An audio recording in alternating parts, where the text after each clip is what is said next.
جالك عقد عمل وبتسافر عشان تهرب وتكون نفسك، فبتكتشف إنك اشتريت فقر أغلى بس متغلف بشياكة لدولة بتعرض عليك أعلى رواتب في الشرق الأوسط، بس نظامها العقاري بيجبرك تنام في علبة كبريت متقسمة بستاير مع 6 أغراب.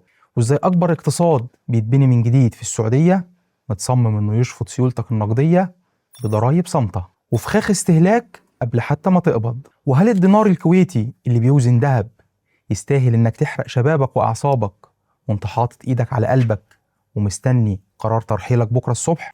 الغربة في 2026 ما بقتش تذكرة للغنى، الخليج اتحول لمفرمة رأسمالية بتصطاد الشباب اللي بيفرح بفرق العملة. النهاردة هنحط الإمارات والسعودية والكويت على الميزان الاقتصادي، وهنشيل كل فلاتر السوشيال ميديا ونحسبها بتكلفة البقاء، عشان تعرف في نهاية الرحلة هترجع تبني عمارة في بلدك ولا هترجع مديون بحق تذكرة السفر. عشان نفهم حجم الفخ تخيل معايا 3 شباب سافروا الخليج في نفس السنة وبنفس المؤهل والخبرة. واحد رجع بعد 3 سنين بني عمارة ومأمن مستقبله، والتاني رجع مديون للبنك ومش فاهم فلوسه اتبخرت ازاي، والتالت لسه محبوس هناك بيلف في ساقية ومش عارف يرجع. الفرق بينهم ما كانش في الشطارة ولا الحظ، الفرق كان في قرار واحد اتاخد قبل ما يوقعوا العقد، ومين فيهم فهم تكلفة البقاء حيا. عشان كده خلينا ناخد خطوة لورا ونرتب أفكارنا بهدوء. وأنا أحمد شحاتة وده نفس الأثر. تخيل إنك واقف دلوقتي في صالة المغادرة بالمطار، قلبك بيدق بسرعة، بتبص في الموبايل مبتسم ابتسامة عريضة. انت لسه ماضي عقد عمل في الخليج ب7-8 آلاف درهم أو ريال، أو حتى 400-500 دينار كويتي. العملة مش هتفرق كتير. في اللحظة دي انت بتبص لمكنة طباعة فلوس، عقلك الباطن اللي متبرمج على مرتب 7-8 آلاف جنيه بيعمل عملية حسابية لا إرادية، وفي جزء من الثانية بيضرب ال8000 ريال في سعر الصرف.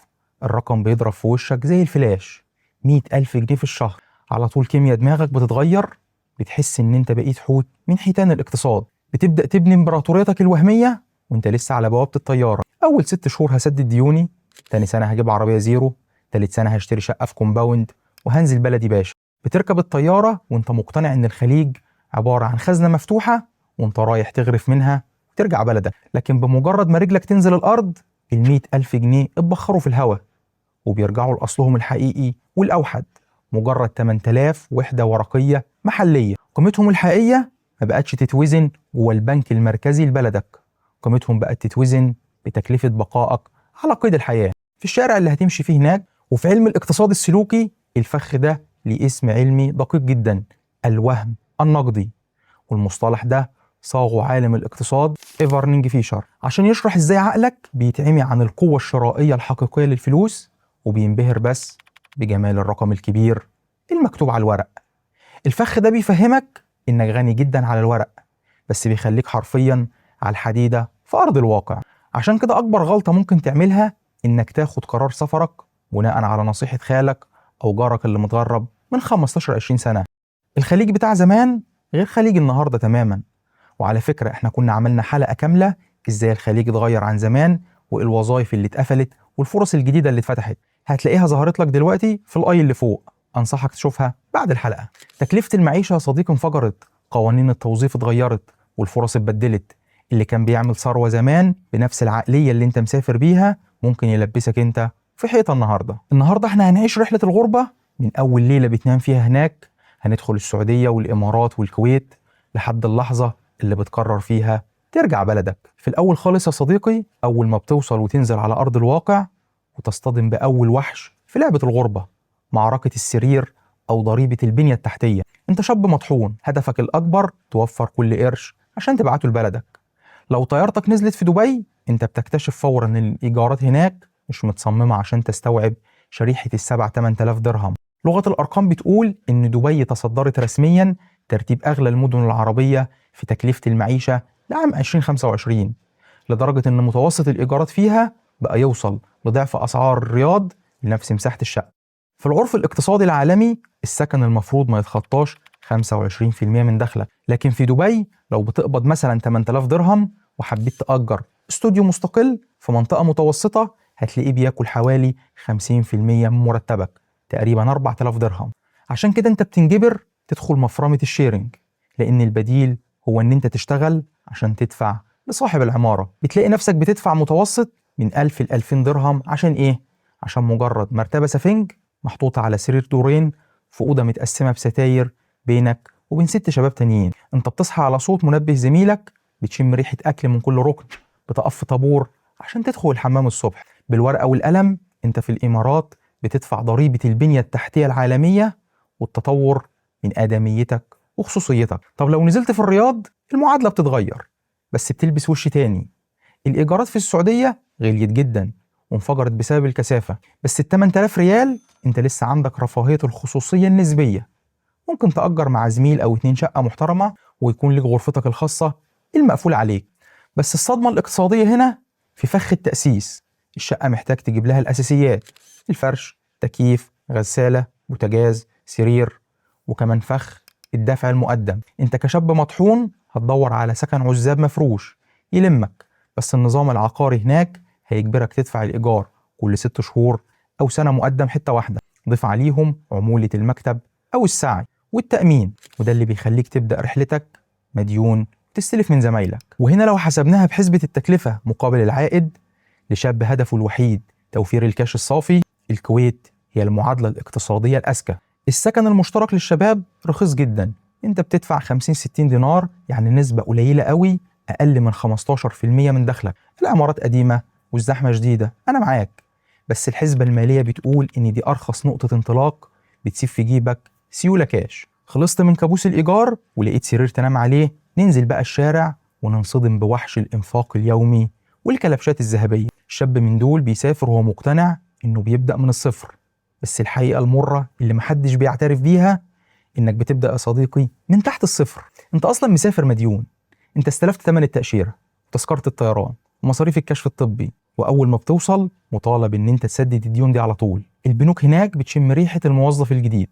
في الإمارات مثلا بيتعرض عليك الكريدت كارد بليمت صغير قد كده، هو بيغريك، دماغك بتوزك. أجيب موبايل قسط عشان أكلم أهلي؟ طب أجيب لي طقمين شيك كده أروح بيهم الشغل؟ سامعك يا صديقي وأنت بتقول لي يا عم أحمد أنا همشي جنب الحيط ومش هجيب أي حاجة جديدة. بس الفخ الاقتصادي بيجي لك من مكان تاني خالص، بيجي لك من السيستم الصارم والالتزامات الإجبارية. الإمارات ما فيهاش أي مساحة للفهلوة. عديت الشارع من غير خط المشاة، غرامة تقطم وسطك. شربت شوية مية ورميت الإزازة في المترو بالغلط، غرامة. عملت خط تليفون بإنترنت عشان تعرف تعيش وتتواصل مع اللي حواليك، بتلاقي نفسك بتتدبس في عقد التزام لسنة أو سنتين، ولو لغيته بتدفع شرط جزائي مرعب. فجأة النزيف الصامت ده بيشفط السيولة اللي معاك قبل يوم 20 في الشهر، فبتضطر ان انت تمد ايدك وتطلب سلفة من الشركة عشان تلاقي تاكل وتكمل الشهر. ولما الدنيا تزنق معاك خالص بتمد ايدك للكريدت كارد او السلف عشان تاكل او تسدد غرامة. انت ما بتستلفش ببلاش، انت بتدخل في دوامة فايدة مركبة بتوصل ل 39% سنويا على المبالغ المتأخرة. الكارت ابو ليميت صغير ده بيتحول لكلبش ذهبي بيشفط اي زيادة في مرتبك لسنين قدام.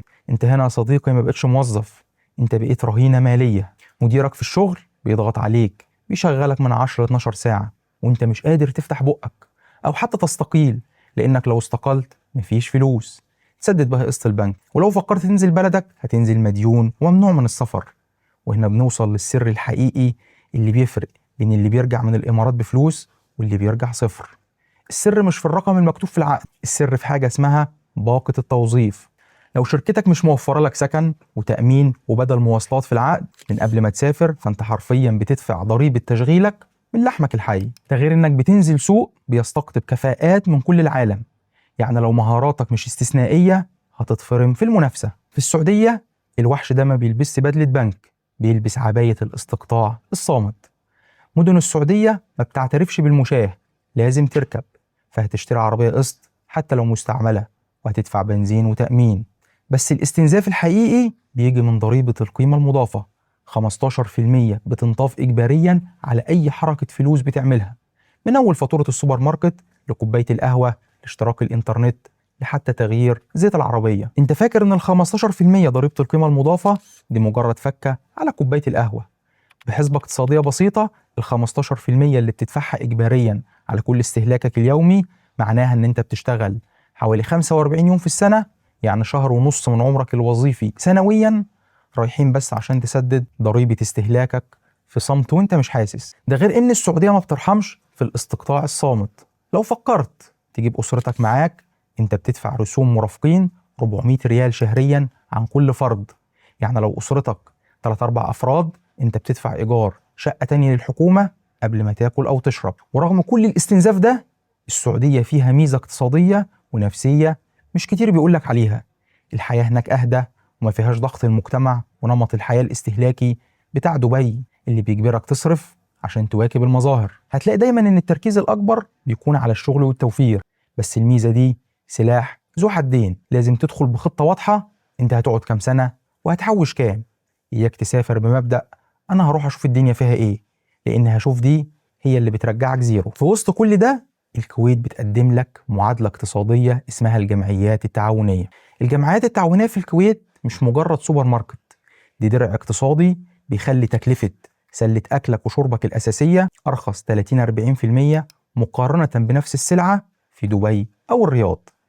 ال 30-40% دي هي اللي بتعمل الفائض اللي بيعزز موقفك يا صديقي في الكويت كأكبر حصالة للكاش. بس في وحش كمان في المحطة دي، وهو الرولة الطبي وتسليع الصحة. انت بتقبض لك 7-8 آلاف ريال، فالشركة بتعمل لك تأمين طبي درجة 3 أو 4 عشان تمشي حالها قانونيا. الشاب بيفكر انه متأمن عليه لحد ما يصحى في يوم ضرسه وارم، أو لا قدر الله محتاج يعمل عملية الزايد. بيروح المستشفى بيكتشف إن نسبة التحمل اللي هيدفعها من جيبه أو الخدمات اللي مش متغطية هتدفعه مبلغ يمسح تحويشة كام شهر أزمة صحية واحدة قادرة إن هي تصفر عدات مدخراتك لشهور جاية. أنا سامع واحد من أصدقائي بيتفرج عليا دلوقتي وبيجهز إيده عشان يكتب كومنت: يا عم أحمد أنت بتعقدها ليه؟ ده أنا مسافر ب 3500 ريال وعايش وبحوش ومبسوط جدا. الحقيقة يا صديقي أنت مش كذاب وأنت فعلا بطل، بس أنت بتلعب لعبة قاسية قوي اسمها وضع البقاء. أنت مبسوط لأنك لاغي أي مصاريف لآدميتك، ساكن في سكن عمال ب 200-300 ريال، أكلك محسوب بالجرام، مفيش خروجات مفيش ترفيه. أنت شايف ال 3500 ريال دول 45,000 جنيه، فأنت مبسوط بفرق العملة. بس الحسبة الاقتصادية بتقول إن أنت ما بتحوش من فائض دخلك. للأسف أنت بتحوش من لحمك وصحتك وشبابك يا صديقي. لو دي خطتك لسنة أو 2 كبداية برافو عليك وحييك على صبرك، بس لو دي عيشتك على طول فأنت حرفيا بتنتحر بالبطيء والمفرمة هتاكلك. لحد هنا احنا بنتكلم في أرقام إيجار وفلوس، بس في ضريبة تانية بتندفع ومحدش بيحسبها، ضريبة بتكسر الظهر، الغربة النفسية، وهم السوشيال ميديا. لغة الأرقام بتحسب الفلوس، بس الشاب اللي عنده 25 سنة بيحسب العمر. وعلى رأي رائد التنمية الذاتية جيم رون بيقول لنا الوقت أغلى بكتير من الفلوس. انت تقدر تجيب فلوس أكتر بس مستحيل تجيب وقت أكتر. انت هنا بتبيع أغلى ممتلكاتك، بتبيع شبابك. والسؤال، هل الثمن اللي بتقبضه يستاهل التضحية دي؟ تخيل معايا مشهد يوم الجمعة انت أجازة قاعد لوحدك في البارتيشن الضيق فاتح علبة تونة عشان توفر تمن غدوة بره، بتمسك موبايلك تفتح الانستجرام تلاقي الستوريز كلها لاصحابك في بلدك، ده بيتجوز وده بيصيف وده قاعد على القهوة بيضحك. في اللحظة دي انت بتحس ان عمرك بيتحرق ببلاش. بتسأل نفسك انا بعمل ايه هنا؟ الفلوس دي تمنها ايه؟ المشكلة الحقيقية في دبي مش في السكن، المشكلة ان انت بتدفع ضريبة برستيج غير معلنة. انت بتلبس قناع النجاح قدام الكاميرا في الستوري عشان تداري فقر الخصوصية ورا الستارة في البارتيشن. المدينة بتخليك كومبارس في عرض تسويقي مستمر، وبتقبض تمن مجهودك مرتين، مرة وهي بتشغلك ومرة وهي بتخليك تصرف مرتبك عشان تثبت للي حواليك ان انت ناجح ومرتاح. بتنزل تاني يوم الشغل وانت محبط، بتدور على ترقية ووظيفة احسن عشان تكتشف الصدمة التانية: الخليج مفيش فيه سحر اداري. الترقية والشغل النظيف والشركات الكبيرة محتاجة ترشيح داخلي من حد جوه الشركة وواسطة وعلاقات، زيها زي بلدك بالظبط. السي في لوحده ما بيشغلكش لو انت مش عارف حد جوه. طب ايه المخرج من الدايرة دي؟ الحقيقة ممكن توجع شوية لو استسلمت للاكتئاب وقعدت تسكرول ليل ونهار على السوشيال عشان تهرب من الواقع بتاعك. هتفضل محبوس في شريحة مرتبك دي لحد ما تنزل. الحل الوحيد للاستمرار زي ما دايما بنقول في لغة الشارع العملي انك تستثمر وقتك القاتل ده في الاب سكيلينج. القاعدة الذهبية اللي صاغها بنيامين فرانكلين بتقول الاستثمار في المعرفة دايما بيقدم افضل فايدة.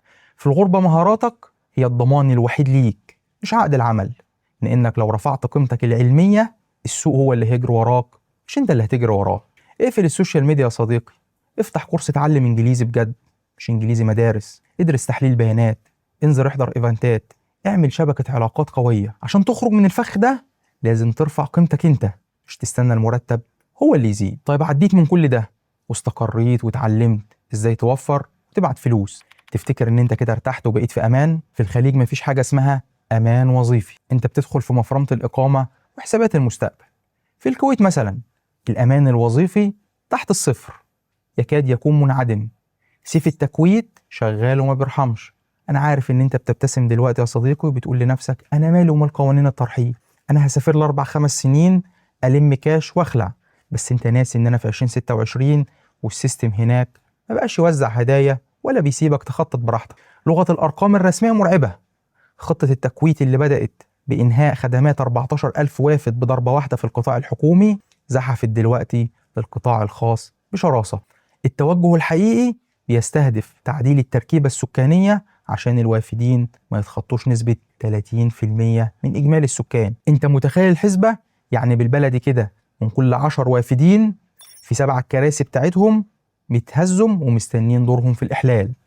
ضيف على ده إن قوانين تحويل الإقامات قفلت الحنفية، نزلت على عقد بمرتب تعبان على أمل إن أنت تدور وتنقل لشركة أحسن، هتفضل متكلبش في كفيلك وممنوع التحويل. خطة ال5 سنين بتاعتك دي وهم، لأنك بعد سنة أو 2 ممكن تصحى الصبح تلاقي تخصصك نزل فيه قرار إحلال بنسبة 100%، وتلاقي نفسك بتصفي وتلم شنطتك وانت يا دوب لسه بتسدد في تمن الفيزا. انت مش بتخطط ل5 سنين براحتك، انت بتلعب رولت بعمرك وكل يوم بيمر وانت وحظك. الكويت في رأيي هي دولة اضرب واجري، مش دولة بتبني فيها كارير أو بتخطط لمستقبل طويل 15 سنين. انت بتلعب في الوقت الضايع، بتجمع كاش وتمشي. أيوة أنا عارف إن الدينار الكويتي عملة تقيلة جدا وأي رقم صغير منها بيعمل مبلغ ضخم لما تحوله، بس في المقابل السوق الكويتي أصغر بكتير وفرص النمو الوظيفي والترقية بطيئة جدا. يعني انت هتعمل كاش بس في المقابل السي في بتاعك هيفضل متجمد مكانه مش بيكبر. والناحية التانية في الإمارات الأمان الوظيفي بيخضع لحاجة واحدة، مفرمة الكفاءات. انت هنا مش بتنافس ابن بلدك، انت بتنافس هنود شاطرين جدا وبيرضوا بأجور قليلة، وأوروبيين معاهم باسبورات بتفتح لهم كل الأبواب، وعرب من كل الجنسيات. لو انتاجيتك قلت أو الشركة لقت ليك بديل أرخص بيعمل نفس شغلك هيطردوك بكرة الصبح. بس إيه الميزة التنافسية؟ الميزة إن السي في بتاعك بيغلى، أنت بتشتري خبرة عالمية بفلوسك ومجهودك، هتخلي مرتبك بعد 2-3 ينضرب في 2 لو قررت تنقل لشركة تانية أو حتى ترجع بلدك. أما في السعودية فالسوق دلوقتي عبارة عن أرض الندرة، قوانين السعودة صارمة جدا وبتطبق بكل حزم، بس في نفس الوقت حجم مشاريع رؤية 2030 محتاجين عمالة كبيرة. لو انت صنايعي تقيل ايدك تتلف في حرير او محاسب مالي مخضرم معاك شهادات مالية وندرتك عالية، السوق هيخطفك. السعودية بتدفع بسخاء للي يثبت انه عملة نادرة صعب استبدالها بأي موظف عادي. بس لازم يا صديقي تكون فاهم لغة السوق هناك صح. انت النهاردة في شهر العسل على المشاريع الكبيرة، بس دورك الحقيقي هو خبير مؤقت لمرحلة التأسيس.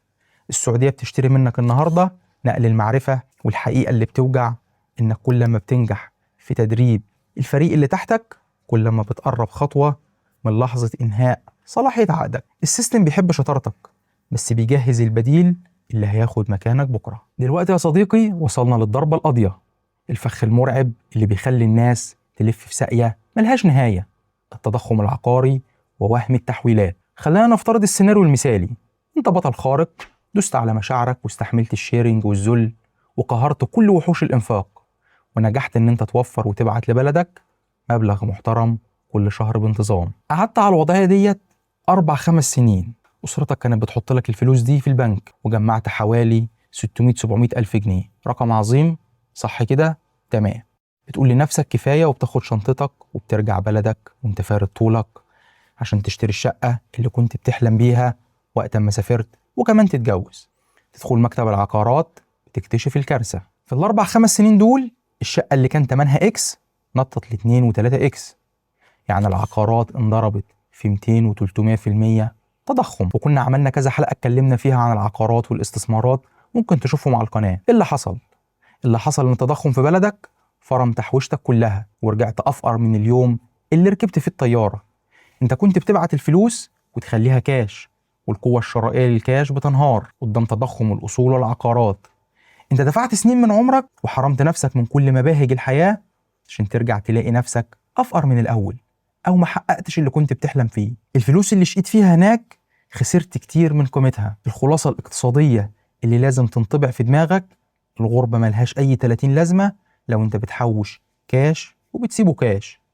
الفلوس اللي بتنزل من عرقك في الخليج لازم تتحول فورا وفي نفس الأسبوع لأصول تشتري بيها ذهب يحفظ قيمتها. وبرضه في حلقة كنا اتكلمنا فيها عن استثمار طبقا للشريعة، وفيها أفكار تانية كتير ممكن تبص عليها بصة في الآي اللي فوق، هتفتح لك أفكار كتير.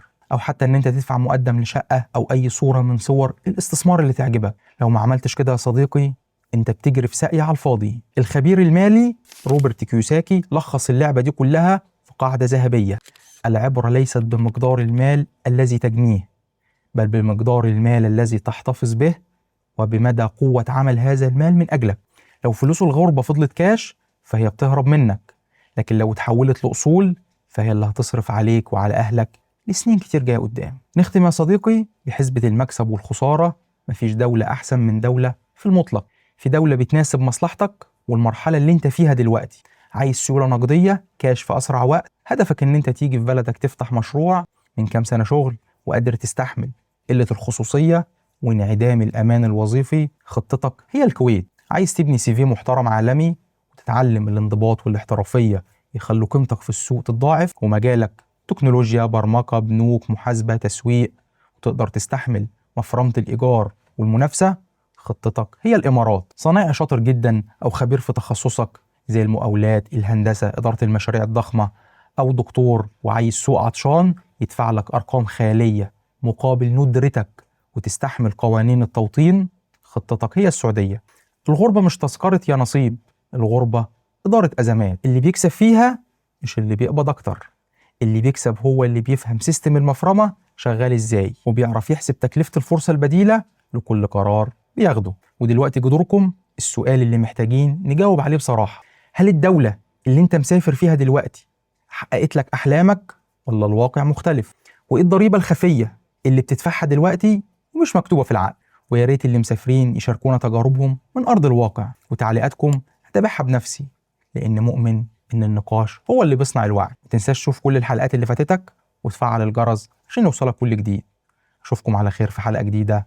السلام عليكم ورحمة الله.